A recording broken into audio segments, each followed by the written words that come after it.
Panorama group, जो सोचता है वो करता है। आपके अपने सपनों का आशियाना।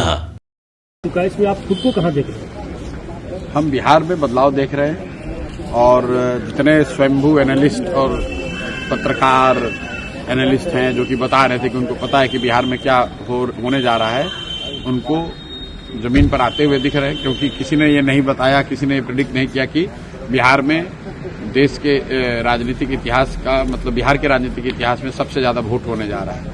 और इतनी बड़ी संख्या में जो पोलिंग हुई है, ये दिखाता है कि बिहार में बदलाव बिल्कुल होने जा रहा है निश्चित तौर पर। और बिहार में इस बार चुनाव में महिला एक्स फैक्टर नहीं है, बिहार का युवा एक्स फैक्टर है, बिहार का प्रवासी मजदूर एक्स फैक्टर है। क्योंकि वो अपने घर की महिला को बता रहा है कि वोट इस बार किसको देना है। 10,000 रुपए के लालच में अगले 5 साल का भविष्य नहीं बेचना है। तो नीतीश कुमार का ये दाव उल्टा पड़ने वाला है, क्योंकि लोग पैसा तो लिए हैं लेकिन उनके कहने पर वोट नहीं देंगे। ये फर्क आप समझिए। पहले के चुनाव में ये लोग छठ मनाकर चले जाते थे, फिर महिला अपने हिसाब से वोट करती थी। इस बार ये मजदूर, ये युवा साथी घर में बैठे हुए हैं और वो न सिर्फ अपना वोट कर रहे हैं बल्कि अपने परिवार की महिलाओं से भी वैसे ही वोट करा रहे हैं, अपने घर वालों से वैसे वोट करा रहे हैं जो उनको उचित लगता है।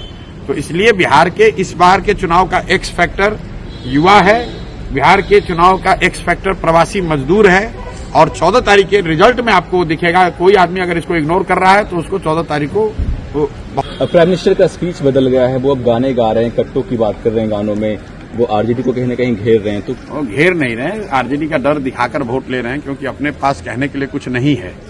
तो पीछे कई दशकों से जो एनडीए है, भाजपा है, नीतीश भाजपा है, ये लोग का सबसे बेहतर वोट लेने का तरीका रहा है कि लालू जी का डर दिखाओ, जंगल राज का डर दिखाओ और वोट ले लो, ताकि लोग ये कहें कि भाई काम हुआ ना हुआ हो, कम से कम जंगल राज तो वापस नहीं आना चाहिए। लेकिन इस बार वो स्थिति बदली हुई है। प्राइम मिनिस्टर ये जो कह रहे हैं वो शायद उनको जमीनी हकीकत इतना पता नहीं चल रहा है। अगर आप ये कह रहे हैं कि जंगल राज नहीं आना चाहिए तो लोग कह रहे हैं ठीक है नहीं आना चाहिए, लेकिन आप क्यों आना चाहिए? जनसुराज आना चाहिए। विकल्प तो एक नया दूसरा है। जब विकल्प नहीं था तब वो प्राइम मिनिस्टर की बात ठीक थी, तब वो काम भी करता था। इस बार वो काम नहीं कर रहा है।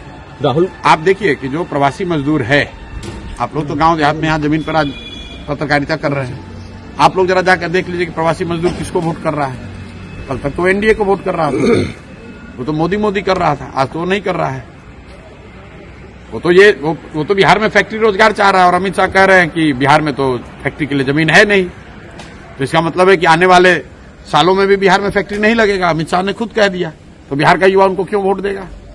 अगर फैक्ट्री लगाने के लिए सिर्फ गुजरात में ही जमीन है तो फिर बिहार का युवा क्यों वोट उनको देगा यहाँ? और ये पूछिए आप लोग कि अगर फैक्ट्री के लिए जमीन नहीं है तो ये जो बड़ा बड़ा सड़क सब बना है, जिसमें कि यहाँ के यहाँ पंजाब, आप बंगाल को गुजरात से जोड़ रहे हैं, वो सड़क बनाने के लिए जमीन बिहार में कहाँ से मिले? तो आपको अपना सड़क बनाना है, नेशनल हाईवे बनाना है तो बिहार में सड़क जमीन है, और बिहार के बच्चों के लिए फैक्ट्री बनाना है तो कह रहे हैं कि यहाँ जमीन नहीं है।